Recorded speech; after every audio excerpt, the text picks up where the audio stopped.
Expressed in our community and open line programs are not necessarily those of the station, its management, or sponsors. As always, we're privileged to amplify the voice of the people here on Vox Populi 1460 and worldwide at WVOX.com for you and yours.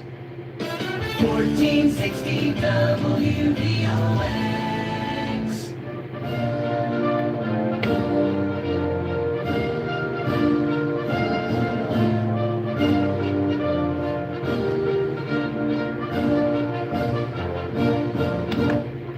Good afternoon, everyone. You're listening to the Ken Kraetzer Radio Report on WVOX AM 1460 and around the world on WVOX.com. This is Jack McGuirk along with Ken Kraetzer bringing you this half-hour discussion of issues related to veterans and the active military. Now, here's Ken. Hey, good afternoon, Jack, and I'm listening to some Canvas Media. I'm going to get at it. We had a different name for 12 years. It took a while to get used to Canvas Media, but Canvas Media stands for Cadets, Midshipmen, the Military, and Veterans, who we have been covering since 2008. And gosh, it is a change in the weather out there. Sort of like instant fall into the cold half of the year, but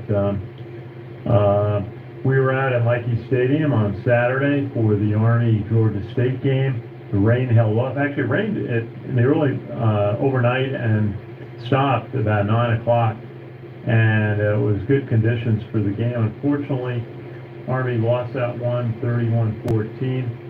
It was 17-14 Georgia State early in the fourth quarter.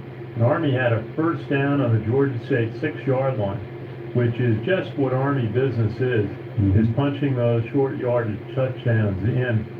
And 4 tries, they couldn't do it.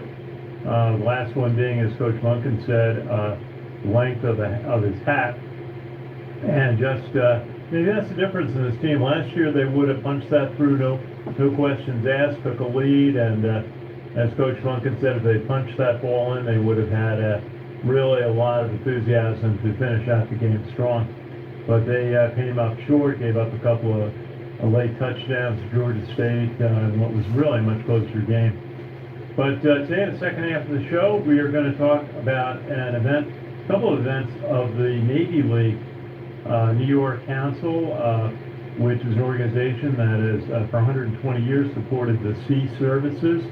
The organization was founded in the New York area. We're going to have Captain Frank Russo talk about a couple of their upcoming events. They have a maritime conference on Thursday. And they're also going to have the commissioning of the USS Cooperstown in November. And so we'll hear an update on that. And Jack, you got some news. There's really kind of some tough news that's coming out of, I would say, the reports on Russia this weekend on the news shows. Yeah, we'll start off with what's happening in Ukraine. And Russian President Putin announced last week the annexation of 4 areas of occupied Ukraine, nearly a fifth of its territory, largest forcible annexation of land in Europe since 1945. Of course, other countries are not recognizing this annexation. At least 30 people have been killed in an attack by Russian forces on a civilian convoy leaving the southeastern city of Zaporizhia. Ukrainian President Zelensky called those who carried out the attack downright terrorists. In addition to that, the United States believes the process for Ukraine to join NATO should be taken up at a different time. U.S. President Joe Biden's National Security Advisor Jake Sullivan said on Friday, after Ukrainian President Zelensky claimed the country was applying for membership under an accelerated procedure. Sullivan went on to say, the United States has been clear for decades that we support an open-door policy for NATO. Any decision on NATO membership is between the 30 allies and all countries aspiring to join.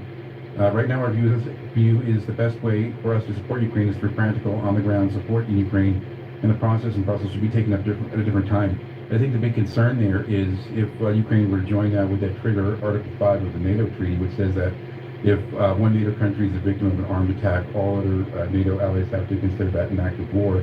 So could that trigger something bigger? Well, it certainly would infuriate the Russians even more. This has been one of the sentences, even some of our guests have talked about, the possible joining of Ukraine to NATO being one of the things that really the Russians had opposed. So we'll see. I think it certainly makes sense for Ukraine to join NATO. The question is, as some of our guests were talking about, some of the columnists, Tom Friedman in particular, that it's going to take a slow approach. to try to have Ukraine regain its territory without the Russians really increasing their military effort. One of the things that happened is the mobilization of 300,000 Russian citizens to join the army. I'm not sure how much good that's going to do unless they are well led and they have equipment that's well functioning, which they don't seem to have today. There was concern on the news shows that what happens after that if this mobilization doesn't work and the Ukrainians continue to reclaim their territory. That's where there's some concern about what actions the Russians might do at that point. And another interesting story that in that part of the world is what's happening with the Nord Stream pipeline. U.S.-led NATO alliance said Thursday that all signs point to sabotage of the Nord Stream pipeline between Russia and Europe and the Baltic Sea. Leaks were discovered there. Now, NATO did not name Russia as a suspect, but questions about who was responsible have been swirling. Russian vessels and submarines were operating in the vicinity of the pipelines in recent days, according to a report from unidentified European officials. Also, the German news magazine Der Spiegel reported this week that Berlin was advised by the CIA in recent weeks that the pipelines could be attacked. A fourth leak on the Nord Stream pipelines was reported off southern Sweden. The Swedish Coast Guard said Thursday. 2 leaks were found on the Nord Stream pipeline 1 that recently stopped supplying gas. The other 2 are on Nord Stream 2 that never started operating. And energy prices are already going up. There's shortages in Europe, and this could actually cause big problems because we're going into the fall and winter, and those European countries need that to heat their homes. So the big question with the Nord Stream pipeline is who done it with the... Yeah, that sounds like something out of a Tom Clancy novel, that perhaps there was a submarine sabotage of this pipeline. I don't know how deep in the water it is. I don't know how deep you could send divers down, or there's been some reports of submarines and divers from submarines being able to attack communications cables and break into them. Again, something out of the Tom Clancy novels, but some not so fictional. So we'll see. It's also possible that they were using drone submarines to do it. So we have to get one of our Navy friends. We're going to, as I said, hear from Frank Russo today. But that's an interesting capability about how it was done and who did it, what was the motivation. Russians certainly don't want to lose their ability to export oil to Europe. So you wonder why the Russians would do it. It sounds to me maybe like it was another country that has angst against the Russians, and there's a lot of those out there now. Indeed, we'll have to keep an eye on that story. Now, the U.S. will provide an additional $1.1 billion in aid to Ukraine, with funding for about 18 more advanced rocket systems and other weapons to counter drones that Russia has been using against Ukrainian troops. The Biden administration announced that on Wednesday. This brings the total of U.S. aid to Ukraine to nearly $17 billion since Biden administration took office. The package includes funding for 18 of the high-mobility artillery rocket systems, or HIMARS. Alrighty, I'll catch you. For them. We talked about those in previous shows. Also, and 12 Titan systems, which are used to counter drones. Officials have said the HIMARS and other similar systems were key to Ukraine's battle success in recent weeks. And Russians have been using Iranian-made drones to target Ukrainian forces, underscoring the need for more systems to counter that threat. The package also is funding for about 300 vehicles, dozens of trucks, and trailers to transport heavy equipment, a variety of radars, communications and surveillance equipment, and other gear for soldiers.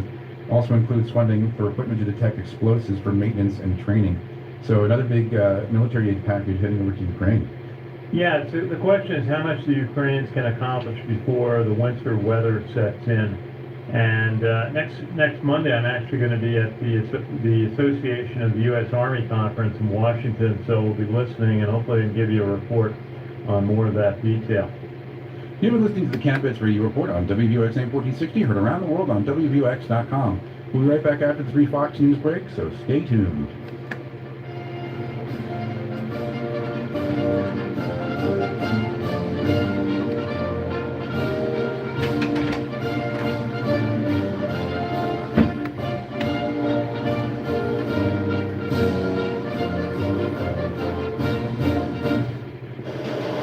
With world and national news